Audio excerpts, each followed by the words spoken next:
7遍大悲咒，孩子严重的咳嗽感冒好了，感恩佛法。前天晚上大约10点钟，同修小孩突然一直打喷嚏、流鼻涕、咳嗽，上半夜也一直咳嗽，没能入睡。当时就想，小孩严重感冒咳嗽，夜里也没能睡好，明早打个电话给幼儿园请假吧，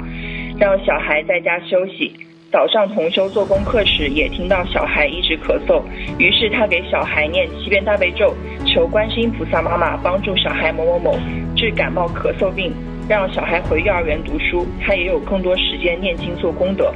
念完不久，小孩醒了，也没打喷嚏，也不那么咳嗽了，整个人非常精神。他问小孩去读书还是在家休息，小孩说，菩萨帮我把病治好了，我要去读书呢。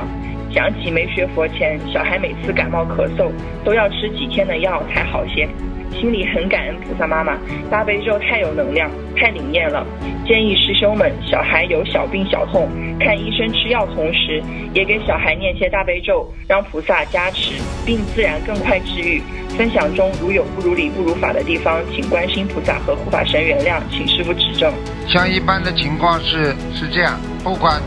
发生了什么事情，实际上只要好好的求菩萨保佑，菩萨一定会加持你的，明白了吗？应该有信心，自己是心里干净，你只要你心里干净，你只要一求菩萨，求什么就灵什么。像他这种情况就是表明他求什么就灵什么。好，感谢。